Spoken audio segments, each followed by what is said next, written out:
You requested all the Susan Harper files? That's right. This is everything that we have. Well, thank you.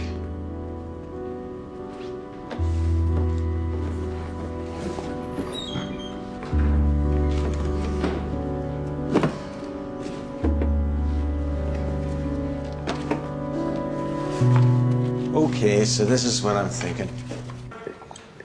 I don't think there was any criminal intent. She approached you. She invited you back to her place. I'm not saying she was asking for it necessarily, but we've all been there. Too much to drink. One thing leads to another. Things get out of hand. We're used to dealing with these sorts of offences. We understand how these things can happen. What officer is that talking? This is Reese. What did she do to anger you, David? Did she insult you? What made it turn nasty? Was she still dressed when you had sex with her? Alvarez, maybe. She wasn't, was she? She was naked. Did she ask you to tie her up? David, was she into bondage? Tell us how you killed her. I strangled her. How did you strangle her? With my belt. You see, David, if you say that, you're not helping me. You didn't use your belt, did you? No. What did you use? Come on, David, think about what you used. Hathaway, you'd taken your clothes off, David. You were naked, weren't you? Yes. So what did you use to strangle her? Just my hands, just my bare hands. There were no strangulation marks on her neck, David, none. Were there any pillows on the bed, David? I smothered her. I took a pillow and put it over her face and smothered her. I mean, Jesus, there's leading the witness and there's shoving words down his throat.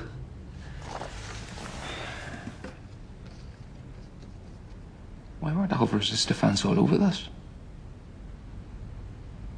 I'm afraid the typical relationship between a psychiatrist and Pete. It could be Spectre. Rose Stagg put Spectre in London at the right time. 22 years old, clean shaven.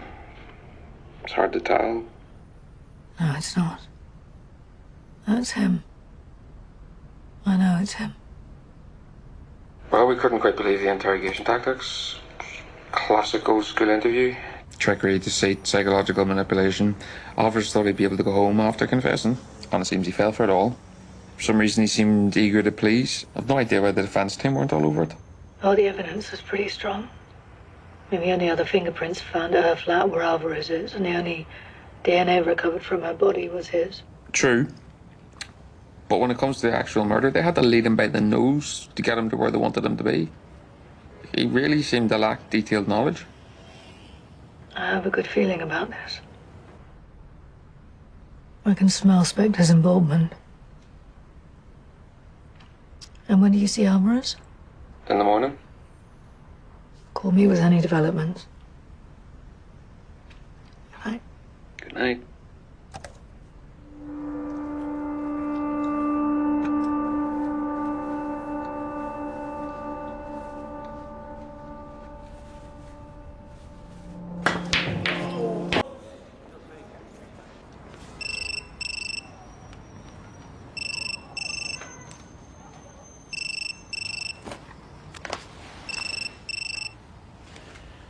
Anderson?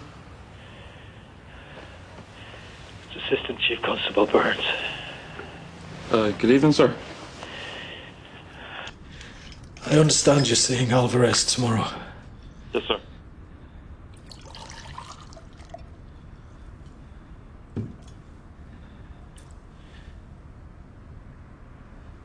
I thought I might tell you something about Gordon Nicole that might be useful. Thank you, sir. I remember when I arrived there being struck by how grand looking it was. Lovely gardens, outside pool, views over Belfast Lough. Apparently, so much more than the boys would have been used to at home in Belfast. Just off the entrance hall, there was a large dining room. All the boys we interviewed told of how they were taken there every day and made to masturbate, to entertain the staff members. Masturbate themselves. Masturbate members of staff. We did fluorescence tests on the carpet. It was covered in stains. If David Alvarez was there at the same time as Paul Spector, as Peter Baldwin, he would know about that.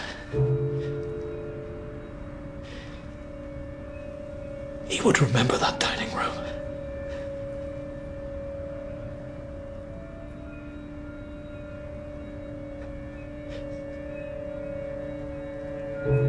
That was all.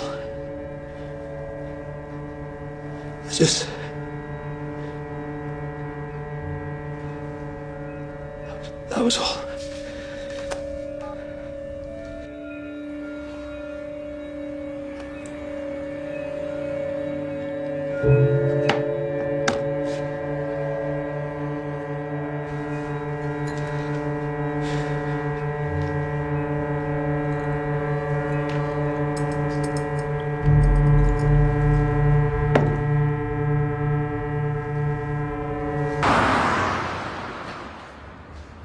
This is my client, David Alvarez.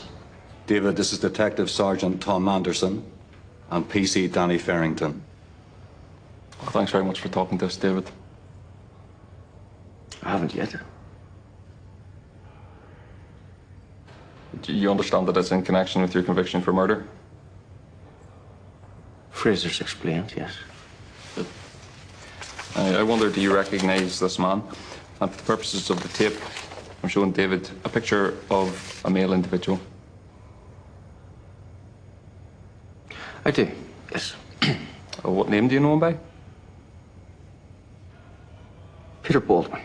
How do you know Peter Baldwin? We were at Gorton Cole House together. When was that? I was there from 1990 to 1994. I'm a year younger than him. Right. And when was the last time that you saw Peter Baldwin? In 2002, Where was that? in London. And what were the circumstances of that meeting? Was he there at your invitation? No, we met by chance. The last time I seen him was at Gorton Cole when I was 12. At Gorton Cole with Father Jensen. Perhaps we can talk about the period in your life. We just hung out. We drank. We talked drugs. What sort of drugs? Coke, man. Where was this? In Brixton. We shared a flat in Brixton called Harbour Lane.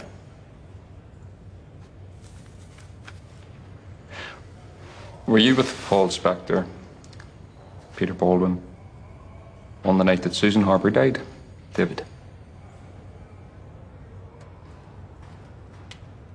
We think you were.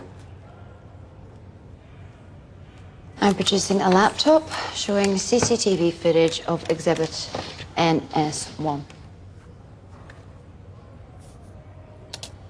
Taken from Edenvale Road, London, Southwest 9 on Sunday, the 18th of August, 2002 at 1:45 a.m. We think that's Paul Spector leaving the club with you and Susan on the night that she died. So your interest in voyeurism gave way to desire to break into the observed space from a variety of places in childhood. Childhood victimization, faulty family relationships, general psychological distress. They are not so easily dealt with, not without help. They are not so easily cast aside.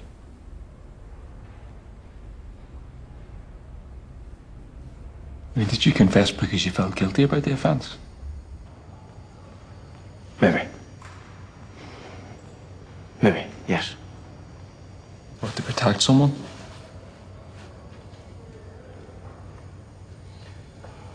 As you see, David, when I look at this interview, I can see you've no idea how the murder took place. You don't even know if there was a murder. I can see that you were led and prompted by the detectives in a shameful and unprofessional manner. It's time to tell the truth, David. I have here the transcript of that interview dated the 22nd of August 2002. Reese, why was there a washing up bowl by the bed, David? What? A plastic washing up bowl. I don't know. What colour was that bowl? Blue? Were you cleaning up the scene, washing your hands? What? I was stoned. Oh, so now you were stoned. I'd been drinking. So what colour was the bowl? Grey? Green? Brown? Green, David. Yes.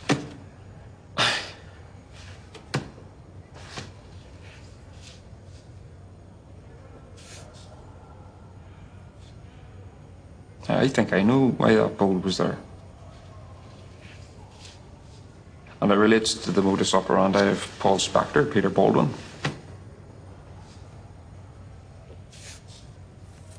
Are you sure he killed all those girls? Yes, we are. Why are you protecting him, David?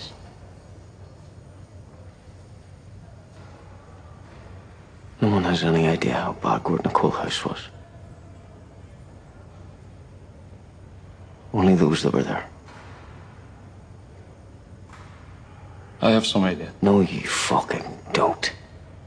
Then tell me. Tell me, David. Tell me about the dining room. About the morning assemblies.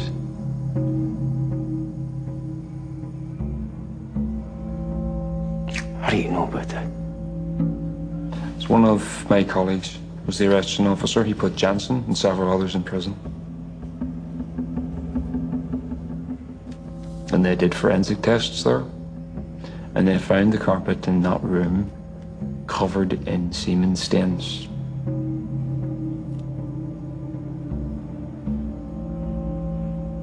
David, is that something that happened to you? Did you have to masturbate in front of other boys' staff? Everyone did. Peter Baldwin? I said everyone did.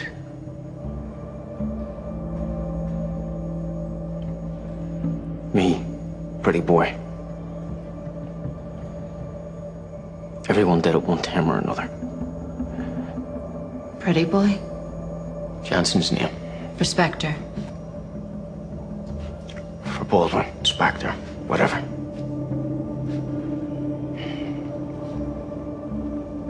Jansen always had a favourite. A boy of about 12 or 13 years of age that he would single out for his special attentions. And the tradition was that when he was leaving, the special boy had to nominate his successor. So Jansen and Baldwin came to our dormitory one night. Peter was due to leave, and Jansen made Peter choose.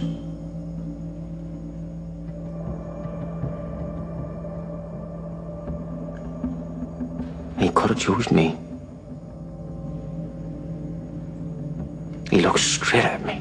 Straight at me. Jansen looked straight at me. And I knew Jansen wanted me.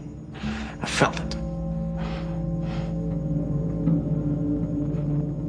But Peter walked straight past me and chose another boy. I don't know who, some poor fuck. I didn't look, I didn't even care. Just as long as it wasn't me. Just as long as it wasn't me.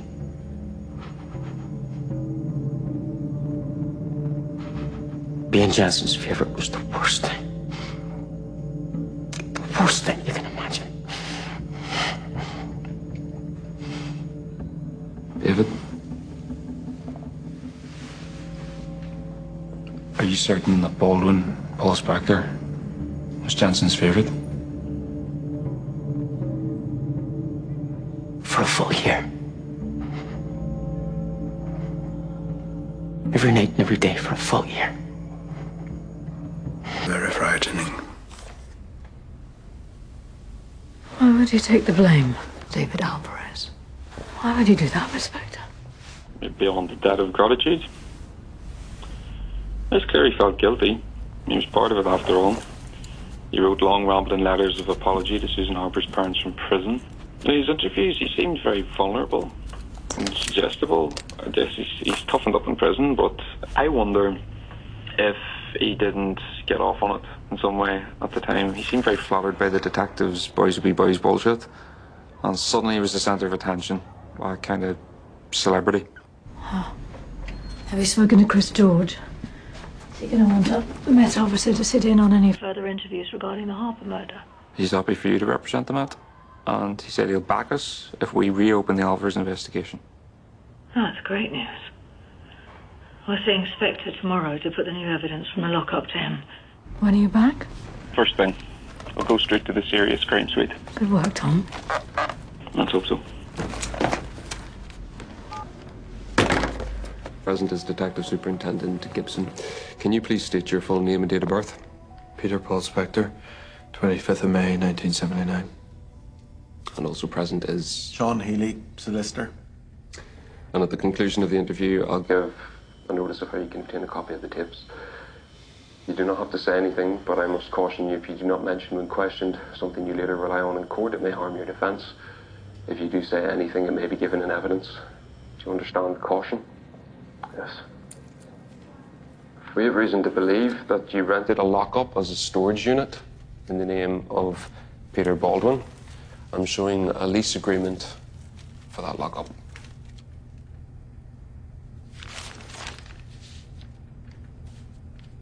Is that your signature in the document?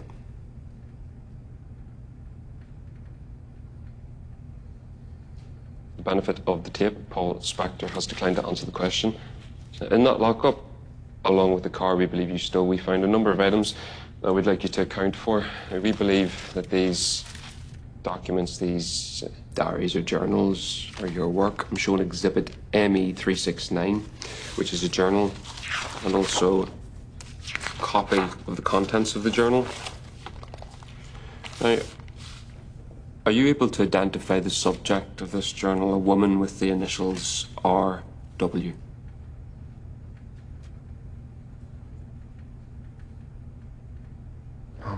This is pointless. My client is undergoing assessment because he is suffering retrograde amnesia, which covers all autobiographical memory for a period of 6 years or so. Then perhaps you recognise this man. I'm showing a photograph of a male person. What's this? We believe he was with you in Courtnacall Children's Home and that you met him again in 2002 in London, which is a period that falls outside the time frame of your purported amnesia. Oh, what has this got to do with the contents of the lockup? Before my client answers, could you please explain the relevance of this photograph? This man is at present serving a life sentence for a murder committed in 2002. Yeah, then I'm sorry, but it falls outside the scope of this interview. The murder of this woman. I'm showing a photograph of the female victim. PCI Eastwood has just entered the room at 14:03 hours. Paul Spector, I am further arresting you for the murder of Susan Harper at flat 16 Thornton Rise, SW163CV, on the 18th of the 8th, 2002. I must remind you that you are still under caution. This interview be suspended? I must take instruction from Mr. Spector. Do you recognise this man? Do you know his name? David Alvarez. This interview stops now. The interview has been suspended at 14:04, 100 hours, so the Paul Spector can consult with his solicitor.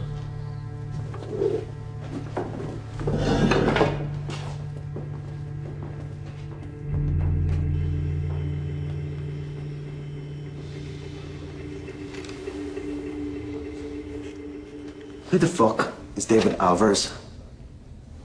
Just as they've said. Someone I knew when I was a child, and then again in London in 2002. A convicted murderer?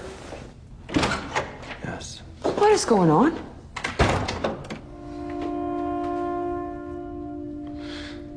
The police have been clever.